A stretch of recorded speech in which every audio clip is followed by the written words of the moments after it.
How many do you have on that line? I said 14. Problem is, we're now recording.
Okay, who's Tara? Forward that email to me.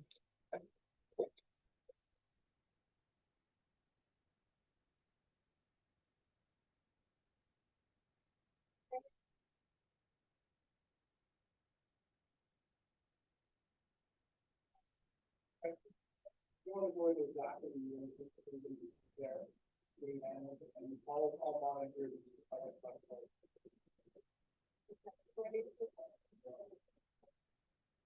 I'll keep an eye on it.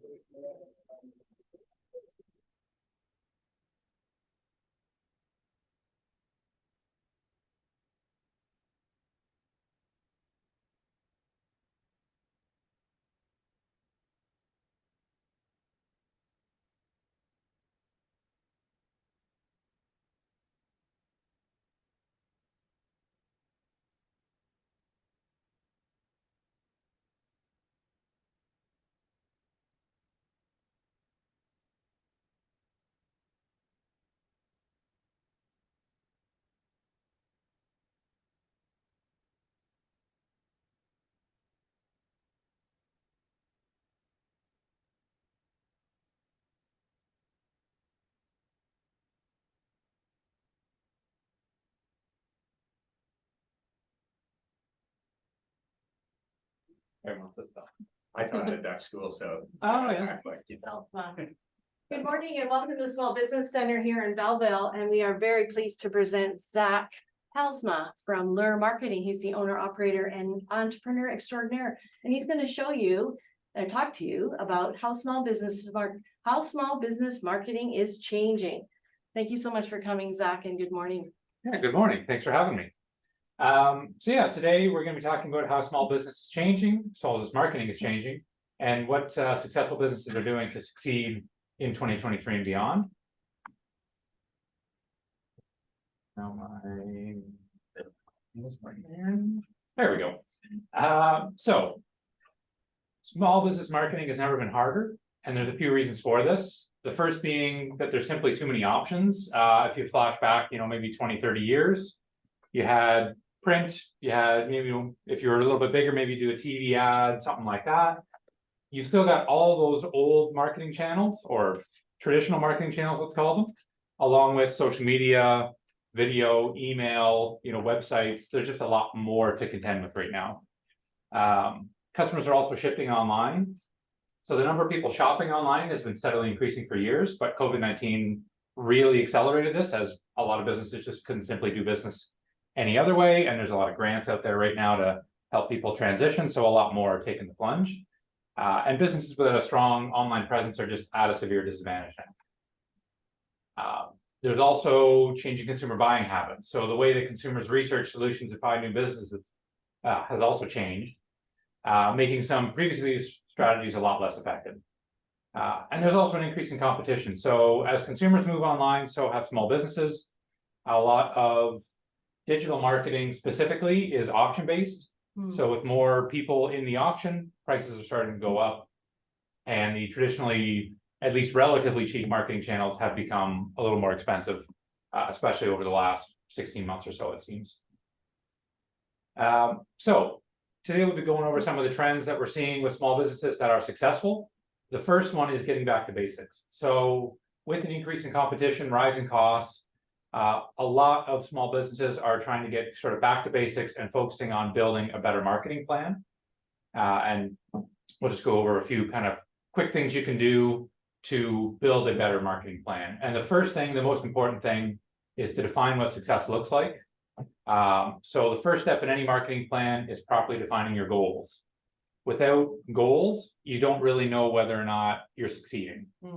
Try to be as specific as you can with your goals and make sure that you're planning for ways of measuring your success or failure and achieving them. So it's not only setting goals, but it's setting ways of measuring the success or failure of those goals. Like anything in life, Exactly.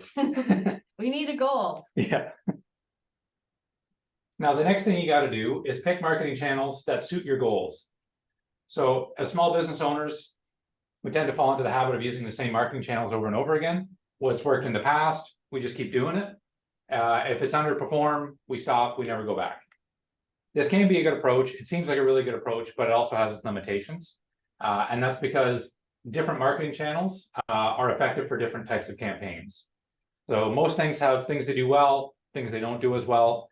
So if you just happen to use something in the past for the wrong reason and it underperformed and you stop, maybe that same channel can work for something different. So a good example of that would be, we'll go over a few actually, I think maybe next. Yeah. So maybe I'll save that example for right now or for in a minute. So a few different marketing channels, digital marketing channels that are available. One is search engine ads. So these are ads that are text-based ads that appear on search engines when someone searches for a certain phrase. An example of that is below. So it looks relatively similar to a regular Google listing or Bing listing or whatever search engine you're looking for. But you can see there's a little more information. In this case, there's some extra links on the bottom. There's their address, there's their opening hours.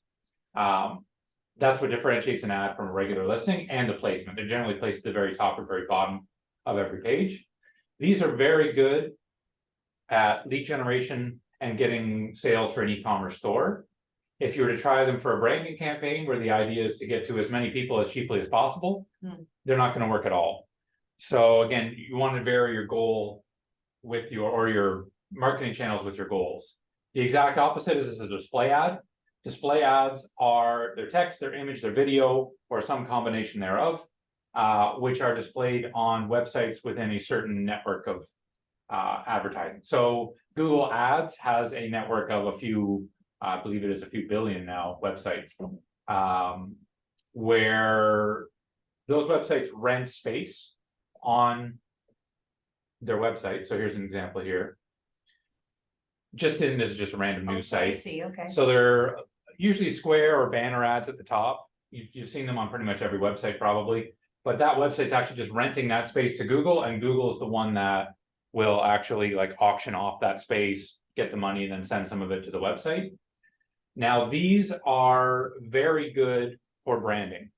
You can get seen thousands of times for a couple of dollars. They don't typically convert very well though. So if you're doing display ads with the idea of generating sales today, you're not going to find success. So again, kind of the exact opposite between that and search ads in terms of what to choose depending on what your goal is. Social media ads they're placed in the feeds of consumers. So as they're scrolling through their social media feed, ads will show up and they'll look very similar, if not almost identical, to a regular post, and that's by design. Depending on how you bid, they can be good for branding, they can be good for lead generation and generating sales. You generally won't be able to sell a big ticket item. So, you know, if you're a car dealership, you're not going to sell a car generally through a social media ad. But if you have a small, unique, sort of different product, they typically sell very well. Service companies can also do, especially again, anything unique, anything sort of different from what they're used to, typically does very well on social media. But depending again on your goals and how you bid, you can generally make them work for a bunch of different things. For social media, like, are you talking directly to the customers that you know about, or it's just? So with or the social Google media- decided, or Facebook has decided? You can choose your targeting based on interest, based on demographics, based on where they live. Got it. But Facebook, that'll give you a pool of potential people that the ads can show to. Facebook actually chooses who they go to just based on who's online. Right. Perfect, thank you. Yeah, no problem. Remarketing ads, or they're also called retargeting ads, are a digital marketing technique that allows you to target ads to consumers that have already been on your website. So these are available on search engines, on display networks, and in social media. So they're really the best at driving sales, e-commerce sales, or leads to a service business. The reason why they're so good is that you're targeting people that have already shown an active interest in your business. They've already been on your website, they're familiar with you. For whatever reason, they didn't make a purchase, but now you've got that second chance to convert them. And then email marketing is actually one of consistently the best performing either online or offline advertising channels available to small business. On a dollar spent basis, it is the best in terms of generating either, again, e-commerce sales or leads, any sort of whatever you can tie a dollar value to in any survey they do. Email marketing is always number one. It's very good at customer retention, sort of like warming up past clients again, getting them back into the fold, and building customer loyalty. You can also use it to follow up with and close leads if you have a proper plan in place, which we'll get into a little bit later. So once you've got your goals defined, you've got your marketing channels picked, the last thing to consider is your budget. Basically, you just want to match your budget to the number of things you're doing.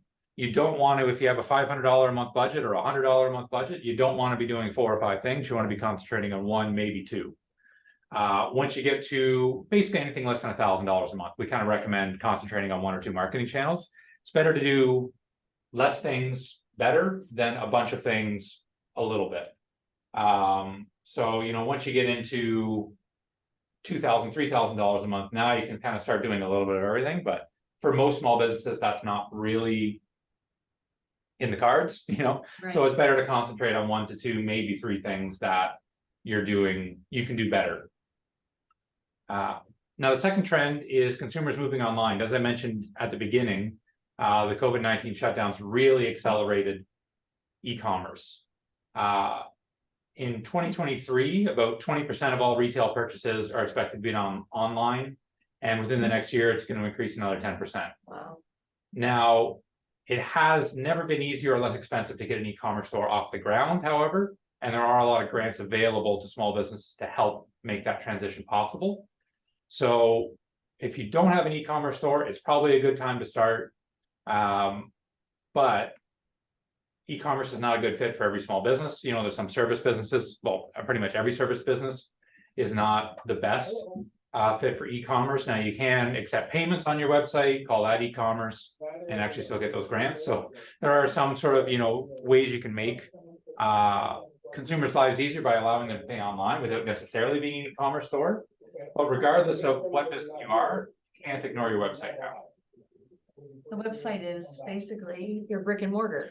For a lot of businesses, it is, and Okay. even for ones that have a brick and mortar, Right. it's almost always the first point of contact with consumers. It's the They're doing searches now Yeah. online instead of phone book or asking people. They're going online and doing a Google search for whatever that need is. So if your website leaves a bad impression, you might not have a second chance at a second. It's like someone coming into your store, your brick and mortar location, and it being completely messy. You know, it hasn't been cleaned in a week. smells The like- lights are, smells funny, lights are flickering. If they come into that, they're probably just gonna turn around and leave. It's the same thing with your website. If your website's the equivalent of that, it doesn't leave a good impression in people's minds, even if your actual physical location is immaculate. And you can come. And with what you me do, you know, you're really good at what you What's your do. email address? Can you guys mute your microphone there, K please? U N A L. Luke, can you mute your microphone? INDIA All right. at yahoo.co. Yeah.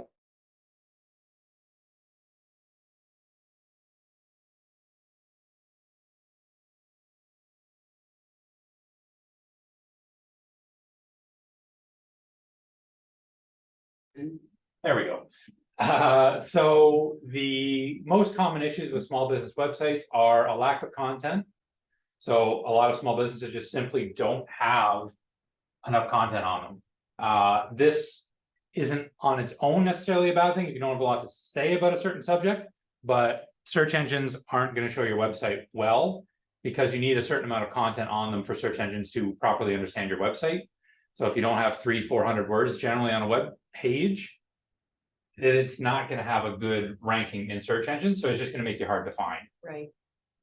The other one is lack of branding. And this is kind of for small business in general, like a good,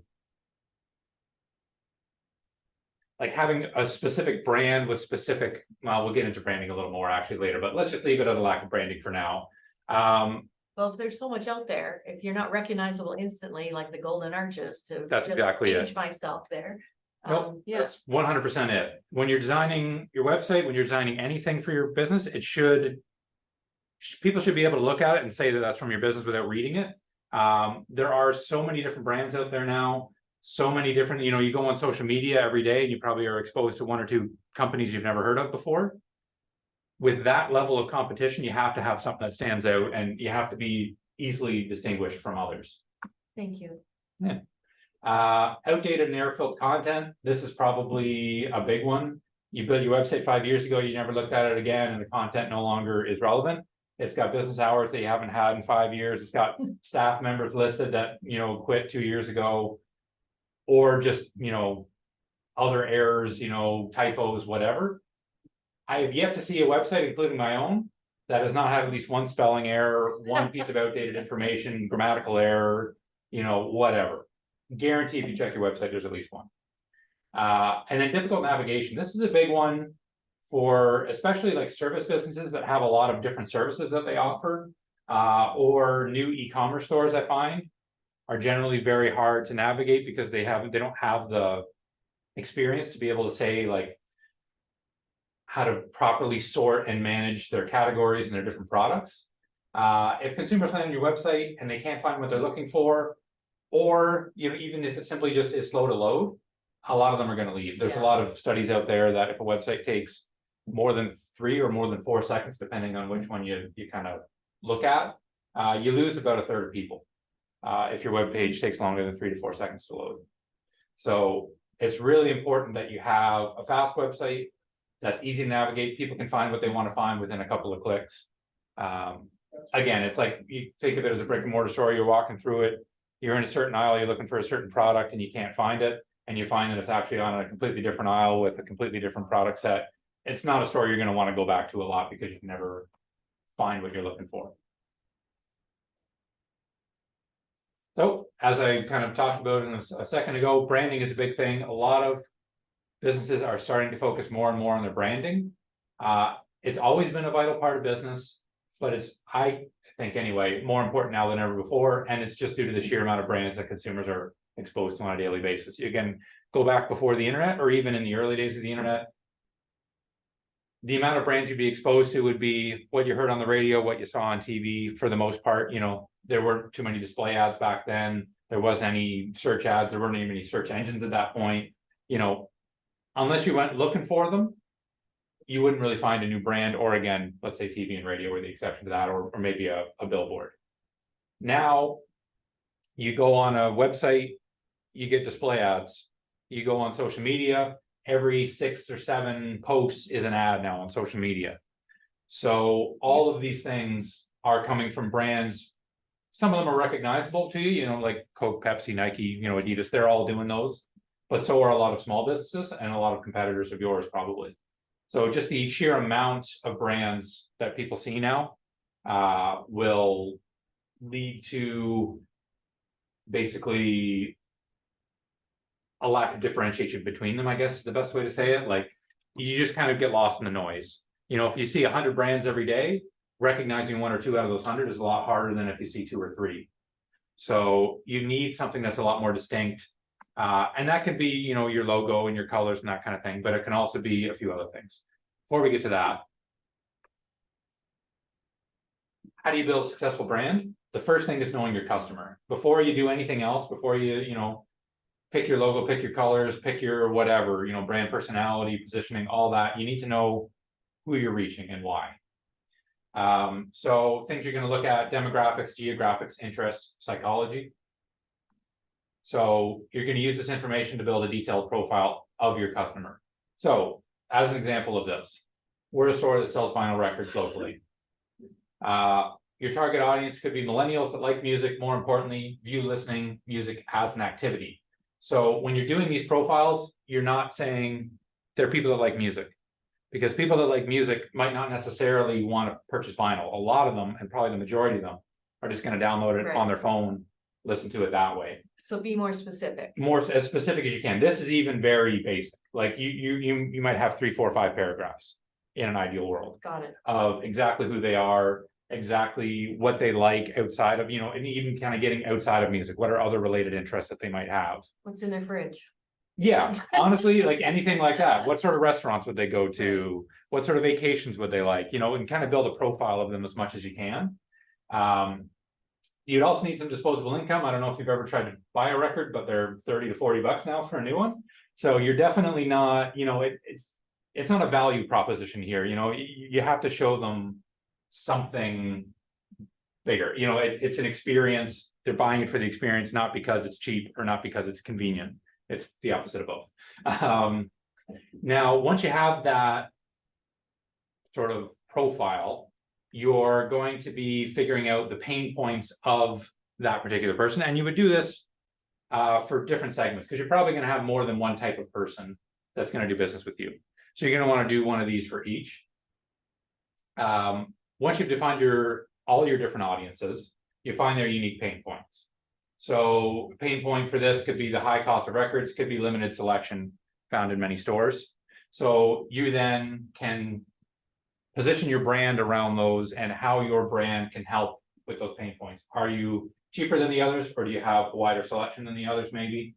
Do you deliver to a certain area that there might not be any music stores at all? You know, maybe you're switching to e-commerce and you're going to have an e-commerce customer and you're going to have an in-store customer, and you're going to have different pain points and different sort of benefits for both potentially. The other thing you got to know is your competition. So do some research. What market channels are they using? What geographic areas are they active in? What are their online reviews like? What do they do well? What do they not do well? How active are they on social media? What are their engagement like? What sort of posts are people liking that they do? What sort of ones aren't they? And how are they positioning their businesses?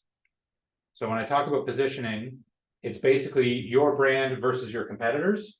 Where do you fall in line? And a quick example of that is this. So with price versus quality, brand A can position themselves as high price, high quality. You wouldn't say high price, but you would say premium. You know, it's a premium product and it's very high quality. High quality, low price could be brand B, and brand C can be low price, low quality. Again, you wouldn't say low quality necessarily, but you would say, you know, it's good and it's cheap. If you're in high price, low quality, you're probably not going to stay in business. So thankfully, there's not a brand in that quadrant. Now that can be with any two things. So that was price and quality. You can also do convenience and quality, or convenience and price, convenience and selection. So, you know, when you're positioning your brand, and this is not even an exhaustive list by any means, but, you know, is it more affordable or less affordable than competition? Are you a better quality? Are you a worse quality?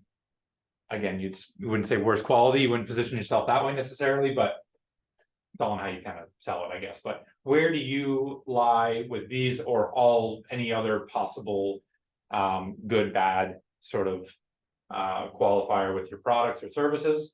And how does your positioning or what is your positioning relative to your competitors? So an example of that would maybe be Starbucks and Tim Hortons across the street. Exactly right. Starbucks expensive, better coffee, more la coffee. Yep. Across the street, it's dependable, it's consistent, it's cheaper, it's what you get. Absolutely. And that would be exactly. And they're probably going after two different people for that 100%. reason, but they are still in competition with each other. So you still would position them in the same. Absolutely. The other thing, probably the least thought about, or least known, I guess, component of branding is the brand personality. So along with having, you know, distinct brand colors and fonts and all this kind of stuff, you have your positioning, you kind of know how to sell yourself. There's also the brand personality, and the brand personality is the same as a person's personality. So when you're doing social media posts, when you're writing ads, when you're writing content for your website, they should all come with a consistent voice. That is something that's going to speak, honestly, probably going to be pretty close to your voice with a lot of small businesses, because oftentimes it's a small business owner that's doing the writing, or at least at the beginning is, you know, eventually, obviously you'll get more and more employees, and that's actually where it's the most important to define the brand personality. Because if it's you doing everything, it's going to come from your voice, it's going to be consistent. But if you have someone doing your social media posts for you, you have a web person building a website for you, you don't want them writing the content, because now you've got three different people writing content in three different ways, and it's not going to stay consistent. So just like a human, you know, you might have one brand that's edgy, creative, you might have another one that's dependable, honest, hardworking. You want that to be reflected in the content that you write. If you want to be really edgy and creative, you're not going to be like super formal with your posts. Likewise, if you want to be sort of the super professional, you're not going to be posting a lot of memes and jokes on social media, probably. You want to have a consistent brand that makes sense. If you try to be everything to everyone, no one's really going to be happy in general. So you be yourself, respond, your target market will respond to that personality, or at least it should. If they don't, you got to adjust maybe the personality a little bit. But again, if you're trying to be jokey and that kind of thing to bring more people in, and then every other post you do is super serious, those people that came in for the jokes are going to be, what is this, and just leave. Likewise, the other people that are like, oh, this is a great, dependable, you know, really straightforward kind of business, now they're getting jokes, and it's kind of like, oh, what's going on? So you kind of lose a little bit of both audiences when you do those sort of big extreme changes. The next trend is utilizing analytics. This is a big thing with digital marketing, a big advantage with digital marketing, I should say. There's a quote that I always use when I talk about analytics, and it's half of the money I spend on advertising is wasted. The trouble is I don't know which half. Exactly. This is the guy, actually, this was said in like the late 1800s, but it's still relevant to most businesses today. You do 3 or 4 different advertising things. People come into the store, they make purchases, you know something's working, but you also likely know that at least one of those channels is doing nothing for you. But without analytics, without some sort of data, there's no way to tell which, so you have to kind of keep doing all of them. Now, basically, yeah, what analytics is it's taking raw data and using it to generate insights that allow you to make better decisions, essentially just telling you what's working and what isn't. And this allows you to improve upon your marketing over time. So a couple of examples of this would be seeing where your leads are coming from.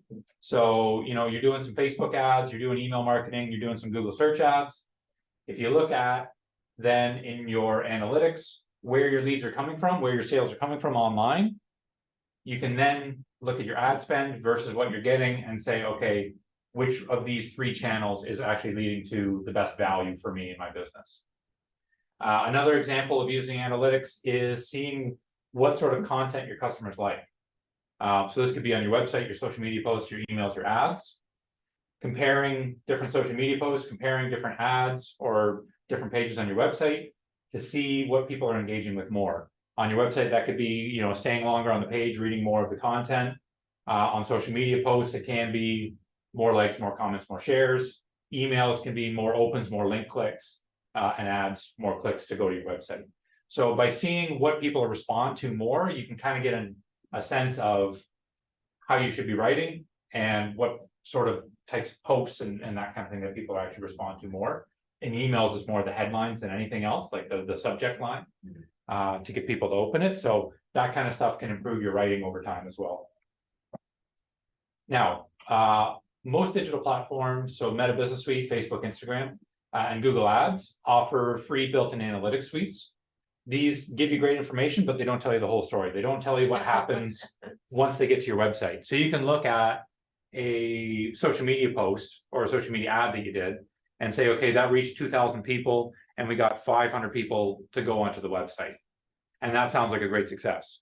You could then go into Google Analytics and see that 95% of those people bounced, meaning they loaded the page and immediately left. So realistically, instead of 500, you only got 25. So then that suddenly is a huge difference in terms of performance. So with Google Analytics, you can see the entire picture. So not only what happened on Facebook or what happened on your Google ad, but also what happened when they got to the website, how long they stuck around, did they actually fill out a form, did they click to call you, click to email you, did they make an e-commerce purchase, anything like that is what Google Analytics will show you. Now, one sort of hiccup with Google Analytics is that for, I don't know, 10 years or so, they've had Universal Analytics, and they've now completely dropped that in favor of Google Analytics 4. So if you have not updated the Google Analytics on your website, it is no longer tracking. You have to switch to Google Analytics 4 in order to keep tracking your data. If you need help with that, give us a call. It's something we can do fairly easily. It takes an hour and a half, 2 hours, depending on how sort of in-depth your analytics setup was, but easily doable and very, very beneficial to do. Because without that, again, you're missing out on at least half of the story, if not more. Keep up with the progress of digital. Exactly. Now, one thing that Google Analytics 4 allows you to do is goal tracking.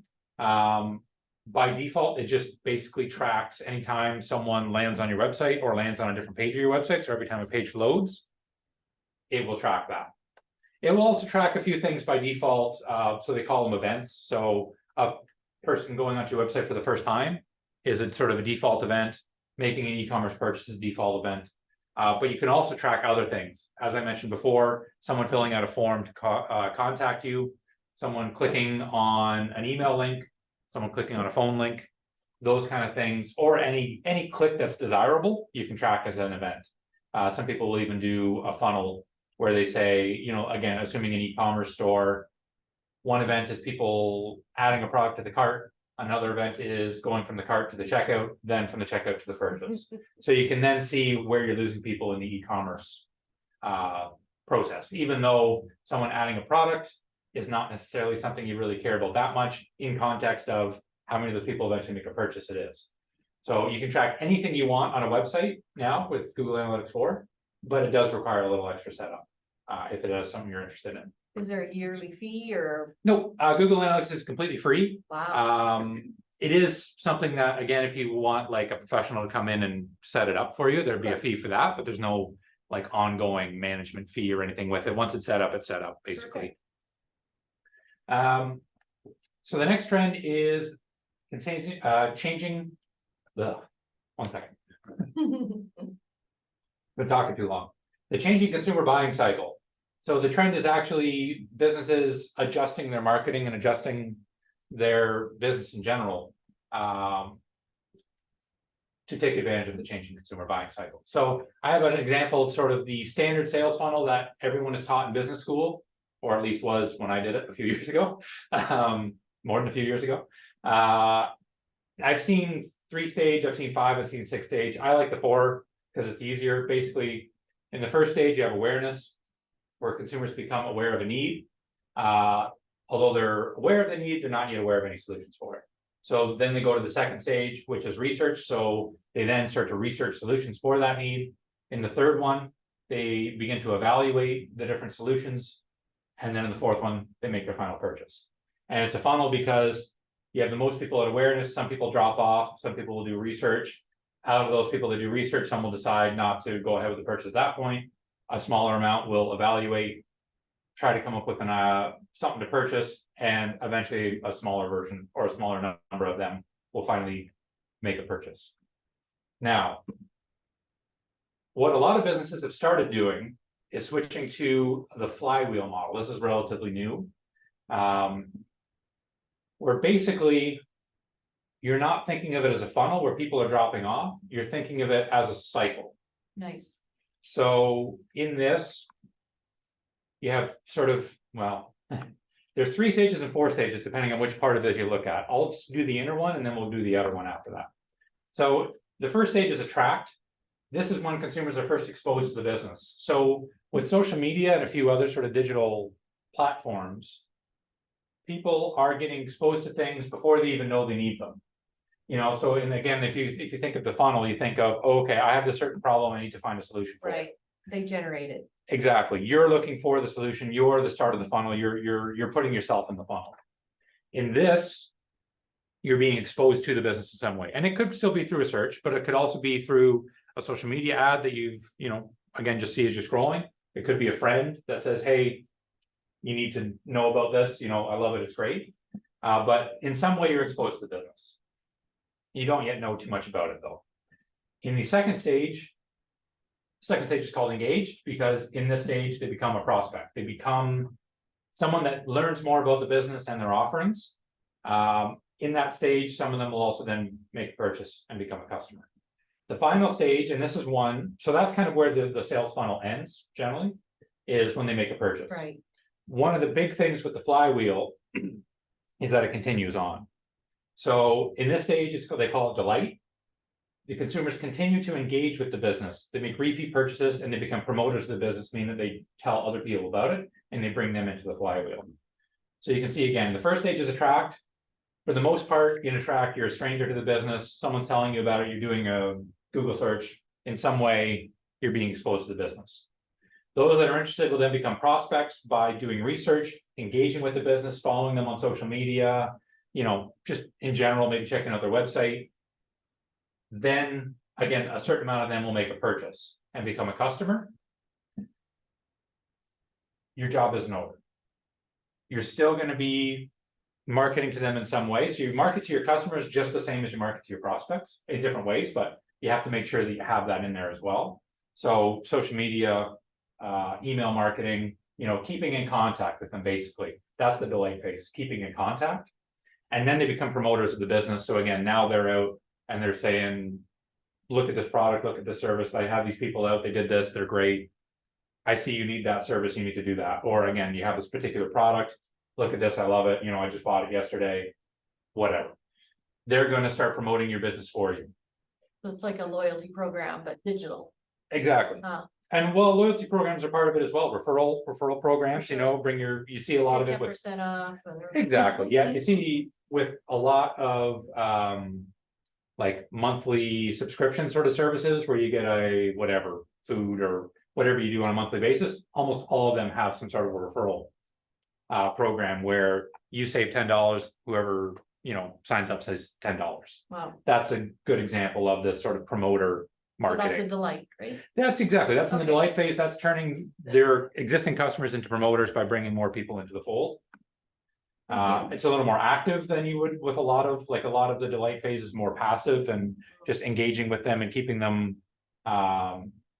in the business, like making sure they don't forget about you essentially. Right. But you can be a little more active with things like referral programs. So would that be like, hi, I'm sponsoring the Alzheimer's walk and my company is Pink water bottles. Yeah. Right, so that's like a delight, so I'm still talking to someone that has a pink water bottle, but they're getting more trust in me because I'm supporting Alzheimer's walk, is that? Absolutely. Okay. Yeah, that kind of stuff, absolutely. Yeah, well, we'll get into that a little bit, actually, well, pretty much now. Okay, let's do it. So in the attract phase, this is, probably the most critical, because if you don't get anyone in the attract phase, there's no one to go through the flywheel. So SEO is a big one, making sure your website shows on searches. So when people are searching, your website shows up. Search engine marketing, so that's the Google search ads or Bing search ads. And social media are all great options to expose your business to new people. Then once you get them in the engage phase, this is where your website, remarketing, email marketing, and social media take over. You're giving them resources to learn more about your business, basically. Getting your business in front of them again and again and again as many ways as you can. And then in the delight phase, this is where you get into, again, social media, email marketing, again, like you're saying, hey, we're out here promoting a certain charity, or hey, we've got these great new products that are coming in. Can be anything in between that. So you can be actively selling products in the delight phase if you want, but a lot of it's just simply staying in front of them, showing what a great business you are, and just reminding them of, yeah, who you are and what you do, basically. The really nice thing with social media and how you can turn a lot of your customers into promoters is that on Facebook, let's say, if they like, comment, share your post, it's now going to their whole network. Right. So that's a really easy example of, again, turning customers into promoters. They like your business, they follow you on social media, now they're sending your business out to, 50, 100, 500 people, however many contacts they have on there. Great example. Yeah. One thing to consider with the flywheel, though, is it's not exactly the same for every business. The length of time of each of those might be different. If you're a restaurant, generally from researching to purchase is like 12 hours. They're hungry, probably even less. It's 4 o'clock, they're wondering what to eat. They do a Google search for restaurants in the area. Okay, I'll check them out. You have a very short window. Where if you're selling something that costs $10,000, $15,000, $20,000, I used to be in the hot tub and pool industry, and someone would come in to buy a hot tub, they're $10,000, $12,000. They're not making that purchase that day. They're coming in, they're doing some research, they come back in a week, they check some more stuff, so you have a lot more time with them before they make the final purchase. That you have more time in the sort of engage, and well, you always gonna have the same amount of time in the delight phase, but basically the attract and engage phase are gonna be a lot different amounts of time depending on, with a plumber, someone's got a plumbing emergency, they're not shopping around for a week, they're doing it right now. Whoever can come past this. Yeah. Exactly. So your website's going to be the most important thing there. Your social media is not going to be as important for the emergency customer as they are for, someone looking for just a regular whatever install. Next trend is customer retention. So this is a big, again, part of the sales flywheel, is not just focusing on the sale, but focusing on maintaining the customer after the sale. And there's a couple of really good reasons for this. One, it's about 5 times more expensive to get a new customer than to retain an existing customer in terms of marketing dollars spent. And the success rate of selling a customer you've already have is way higher, 60 to 70%, than the success rate of a new customer, closing a new customer, 5 to 20%. So way cheaper, way easier to get that customer to rebuy than to get a new customer to buy in the first place. With budgets being stretched, as I mentioned, only being able to do 1 or 2 things well, better to go for the low-hanging fruit, get them in, keep that customer base, and then work on slowly growing out rather than focusing solely on getting new customers in. To me, that's the trickiest stage though, because I get turned off by this stage. Right. I get pestered. And it's like, Where's the fine line? yeah, Mhm. because there's one thing, to me, I'm a person that if you gave me good service and a good product, I'm gonna come back. Yep. I don't need you to reach out to me and be buddies for the next 3 months, like, we're good. I like the service, I will recommend, I will come back, I don't need to hold hands for 3 more months. So that, I'm that type of person. I know not everybody is, but to me, that's kind of a tricky one that, And a lot, you can overdo that for sure. 100%, a lot of businesses do. There's a lot of Yes. businesses that do this part very poorly. Yes, And they send emails 2, 3, 4 times a week, yes, and they're on social media every day. There's a way to do it where you're staying in their mind, but people look forward to getting an email from you, or they look forward to your next social media post instead of Oh, it's them again. out and out and out. Yeah, exactly. And there's a lot of actual on social media.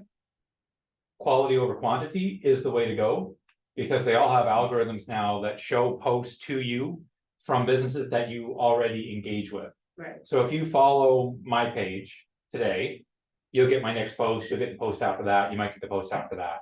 If you don't like, comment, look, click on links, if you just scroll right past all 3 without even considering them, you'll start to see them less and less often until eventually you won't see any. Even though you're following my page, I could do 100 posts and you'll see 0. If those first 3, you're liking, you're, clicking on the link, you're staying on my website, all that kind of stuff, you're actively engaged with the posts, you'll now see every one of my posts. Until again, the engagement sort of falls off, which it almost inevitably will. But that makes sense to me though, but I just get unsolicited, we've done the sale, we're done. I Yeah. know the next time I need that, I would reach out to you, but Right. I'm getting. Touchy feely, anything more I can do for you, if there was, I'd call you, and now I'm not going to, because now we're at pastor state, like, to me, I'm starting to. yeah, and there is something too, you can do that with email marketing, where you send those sort of reminders. I'll get into that later, because there's a little bit more to that. But yes, no, you're 100% right, you can do it well, you can do it poorly, and there's gonna be some people that want the hand holding, there's gonna be some people that aren't. So you might have to judge that a little bit That's too part with of your it. follow-up Yeah, as well.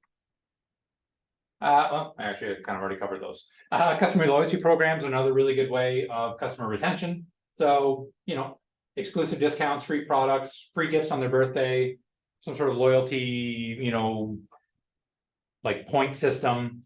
They're great ways of giving additional benefits to customers that they wouldn't get from your competitors.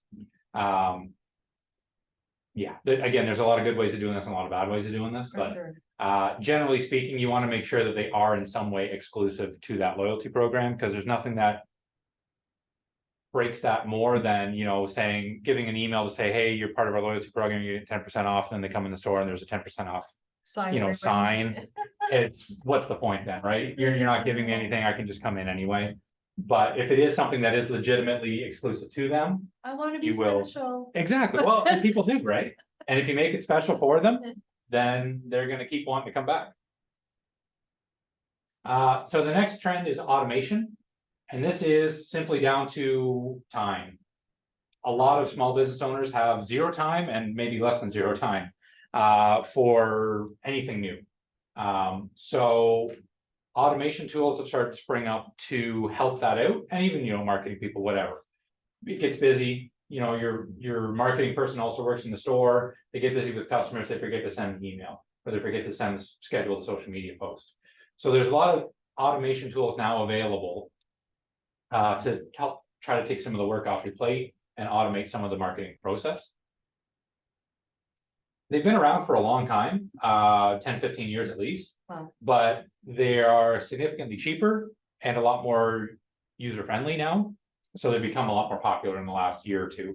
And again, just a lot more people are looking for solutions online. A lot more people have e-commerce stores for the first time, realize, how much work the follow-up is, and are looking for solutions for, again, automating that. Operations. Yep.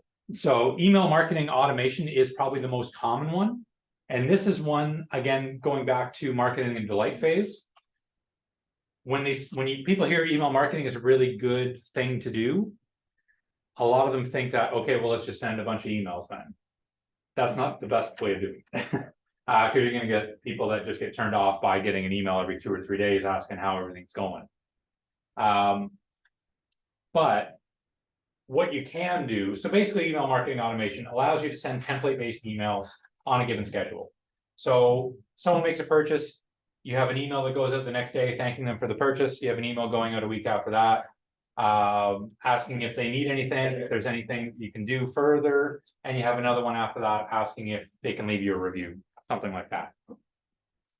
Now, what you can also do as part of that is have triggers that if the first two emails aren't open, the third email doesn't send.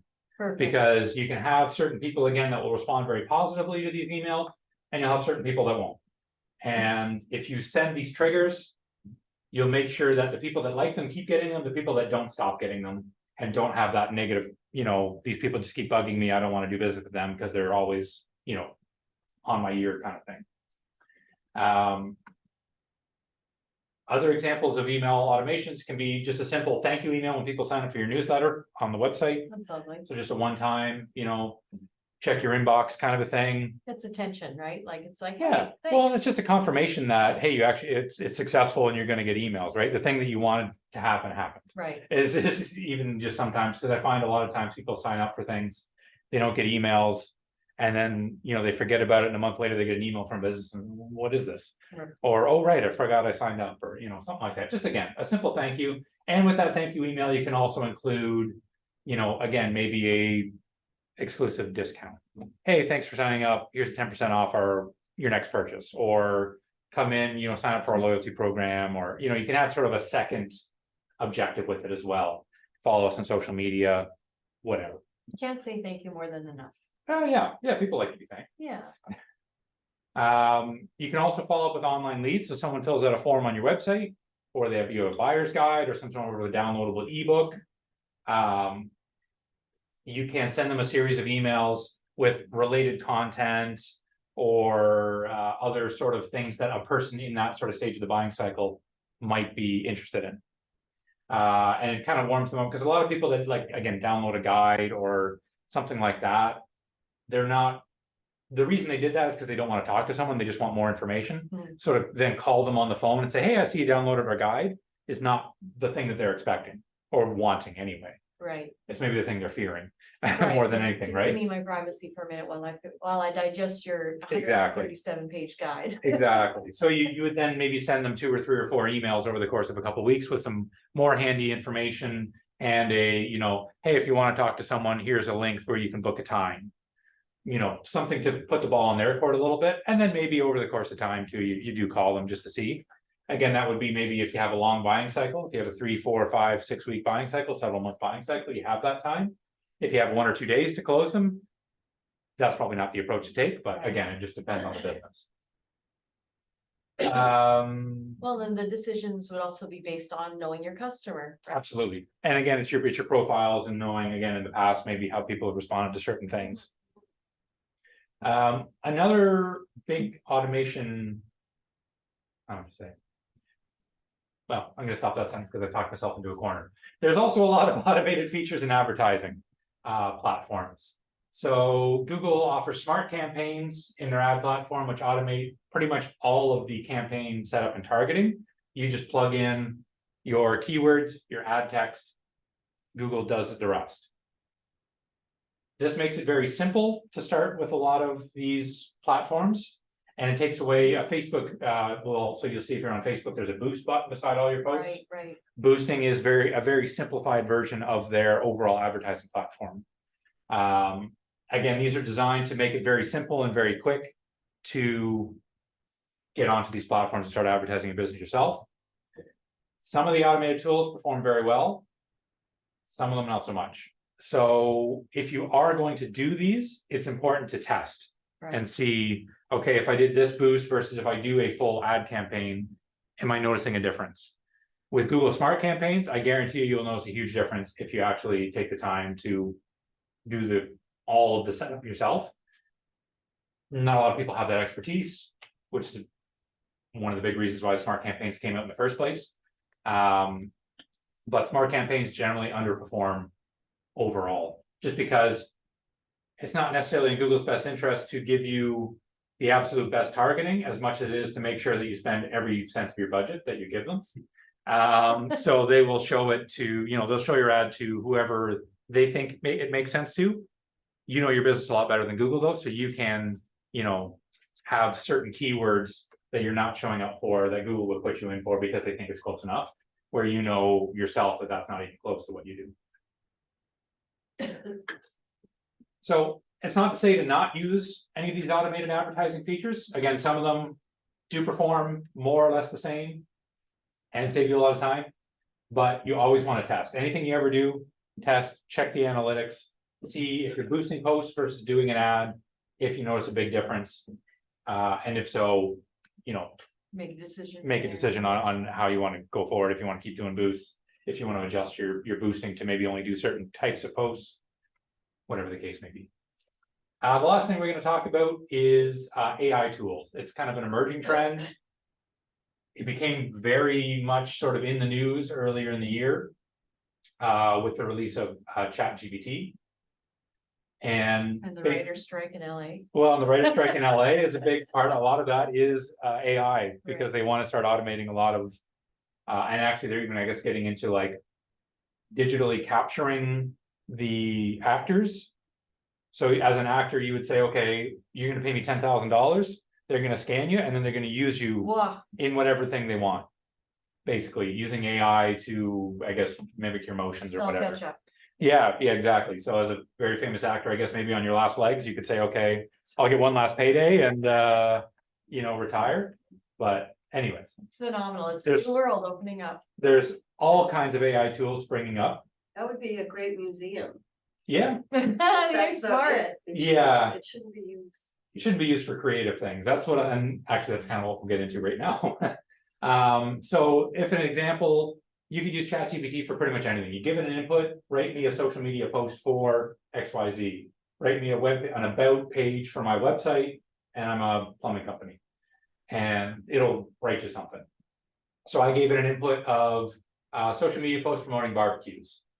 And this is what it came up with. Now, if you sell Weber barbecues, you know, this could be something. But going back to the branding, does this match your branding, your personality? Does it match who you're trying to target? AI can't understand all of that. So while it is, in my opinion anyway, a pretty reasonable social media post, except that it's way too long. But you know, your brand might not use, I don't know, 18 different emojis in one social media post. Is this all separate? It's one post. That's one I mean, post. That's sorry, the is one. that one, that's not separate post, that's all. That's one that's post. giving me, that's the input for one post. Which is far too long for a social media Yeah. post. It's too, yeah. There's too much going on. But what you can do, and what AI I find is really good for, is for curing writer's block, essentially. I know I gotta write a post for social media, I know I gotta write a social media or a email. Yeah. Or a, you know, new page for my website, I just don't know where to start. Hmm. Give it an input, see what it comes up with, and steal some ideas from it, and then make it your own, put it in your brand voice, make sure it's speaking to Brilliant. your target market. The new thesaurus. Yeah, Yeah, it's not- New encyclopedia that's Yeah. visual, yeah, Yeah, it's not, well, I mean, not to say that they're not gonna improve, there is a of course. Chat GPT sort of 2.0 that you have to pay for now, which is supposed to be better. I'm not gonna pay for it to know the difference, but Aren't gonna be needed at all. that's what they're going for. Again, I don't think, I very well could be wrong, but Humans at still least in the have to next- choose. in the next few years, they're not gonna get it to the point where you can say, here's my, you know, target market, here's my brand guide, input all that, and then write me a social media post. It's gonna be just stuff like this you're gonna get. It's very generic. It's meant to work for as wide of an audience as it can, That's a key point. but with this, you know, you could just use, hey, I like the opening line, get the ultimate grilling experience with Weber.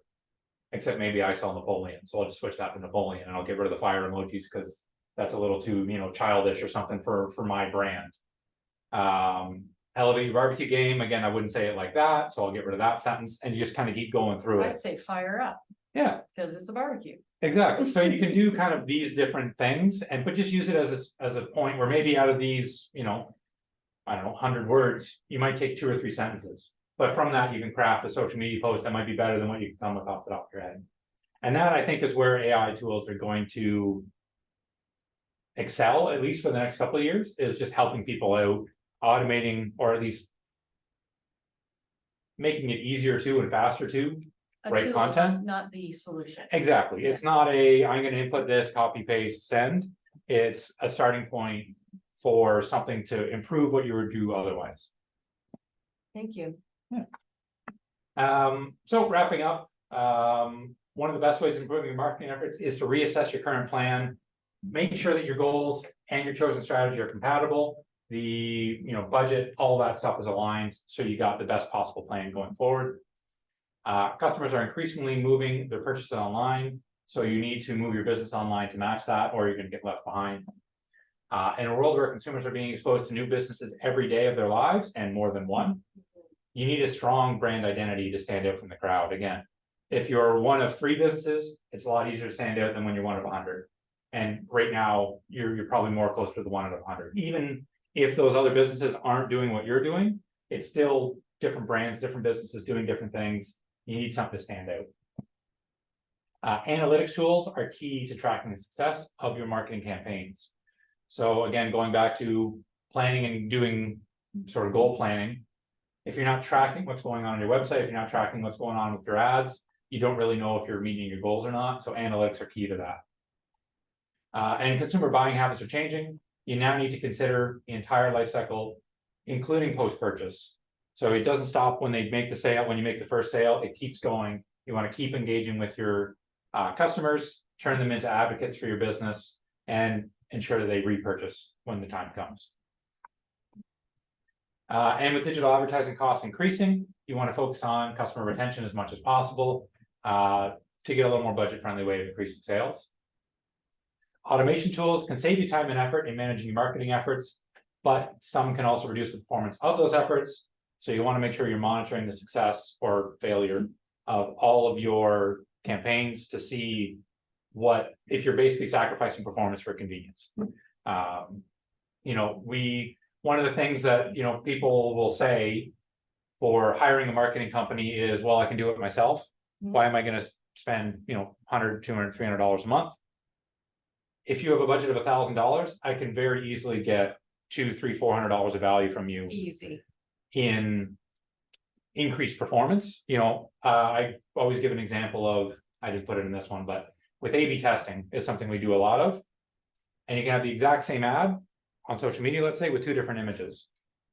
And one literally had a third of the price per click as the other one.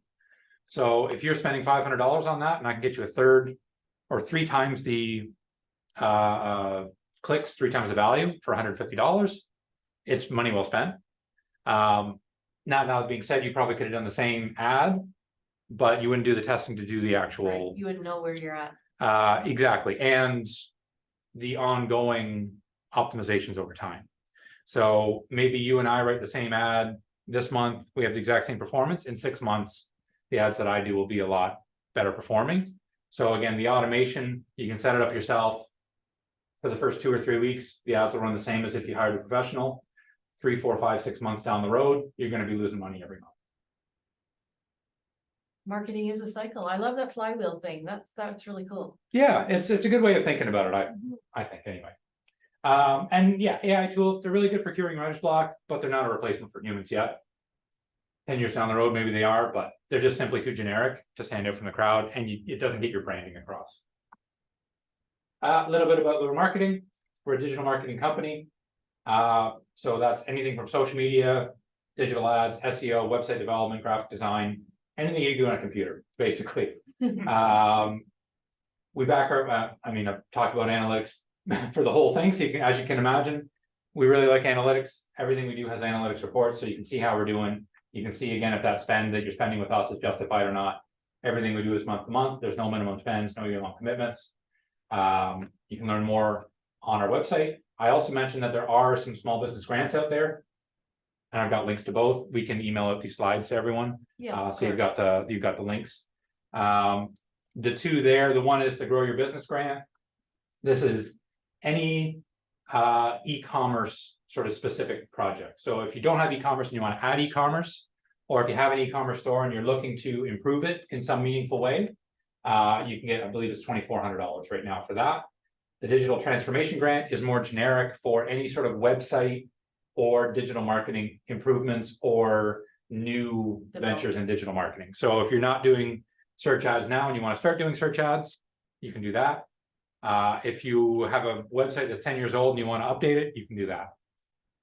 Now- The digital transformation grant is sponsored by Digital Main Street and Yep. it's 2,500 and the deadline is towards the end of September. I'll send that link with your. Perfect. Slide. Yeah. Great.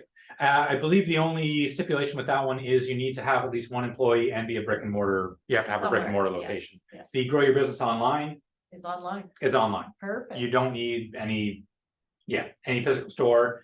You do need to have one employee or $30,000 in sales, one of the two. So be a legit HST number. Yeah. Have an HST number, have an employee, or again, at least enough sales that you can sort of justify that you're not just like a. I think what they ran into when they first started it is a lot of people in the pandemic started their side hustle. Right. And they're selling at craft fairs and they want to do an e-commerce store, but they have $500 in sales. They don't want to, then give them $2,400 to maybe get $600 in sales. Right. They want to give it to businesses that already have a decent amount of revenue and can grow a significant amount with that 2,400. That's great. Thank you. So that's it. Yeah. If anyone has any questions or any comments or anything before we go, yeah. Yeah, quick question. So, first of all, very much appreciate this breadth of information. Wow, that you yes. Provided and I just want to express the appreciation for that and also ask a quick question on back to your point on words on a website. Yeah. So yes, words on a website really tell the engines what is going on our site. Let's say that you have a fairly digital heavy sort of video heavy site. Use a lot of video, a lot of images. Am I looking at some other like deeper SEO optimization in order to push that out there? Great point. With search engines, there's not an actual person viewing the website. It's an automatic program. And those programs, when it comes to video and images, are very limited. They can't understand them like we can. All they can do is see the image name or the video name and what they call metadata. So IMG_0204 gives them no information. You name the photos, you name the videos, something that makes sense, that has keywords in it, that describe the video in some way. And then there's generally, depending on what website software you use, it'll be called an alt text, a meta text, a description. When you upload that video or that photo, then you can enter in a couple sentences or a paragraph that fully describe what is going on, or you can even put the transcript of the video in there. And that gives you, that's the same as having text on the site, because they look at both. Yes, I see. Thank you. And that's hidden to the. that's hidden to, But the the search engine sees that. what it does, it will show if someone's got a screen reader, if they're visually impaired. I was just gonna say closed caption assistant. Yeah. Exactly. So those kind of things, it will describe the image to the person if they have a screen reader. So that is actually sort of the original intent behind metadata, is for that kind of thing, but search engines use it because again, there's no other way that they have really of understanding that kind of media. Not yet. Yeah. Not yet. Not yet. Yes. Yeah. Any other questions, folks? Anybody online have a question? If you have a question online, you can just type it in the chat, or I guess you can unmute yourself as well. Yeah.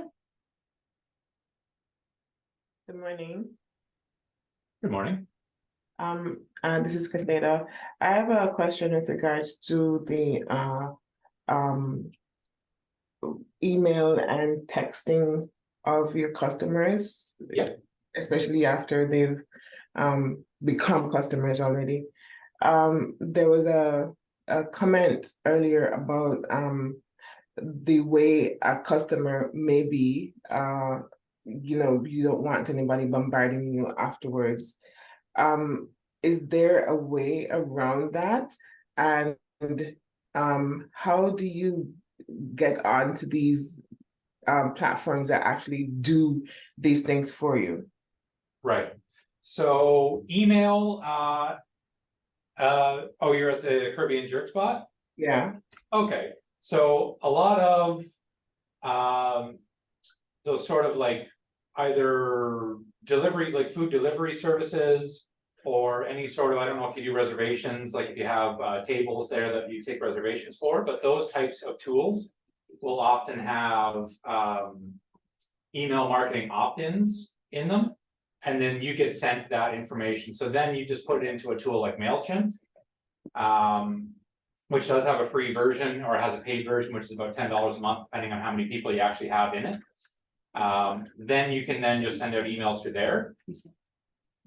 For texting and that kind of thing, generally what I would do, or with email, is include an opt-out. So the first time you can do SMS, like text marketing now, I'd include an opt-out in the first one. So hope you liked your food, leave us a review. If you don't want to get any of these, you know, you can opt out by texting no, generally. Perfect. Or again, with email, you can, you know, include, there's always an unsubscribe at the bottom of the email, but maybe just bring people's attention to that.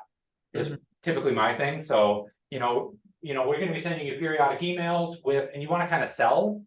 Anytime you're sending people emails or texts, you want to sell them the reason why they're getting them. So we're not just spamming you, we're gonna give you specials, or we're gonna give you discounts that no one else gets. If you don't want them though, you can unsubscribe by clicking the unsubscribe link below.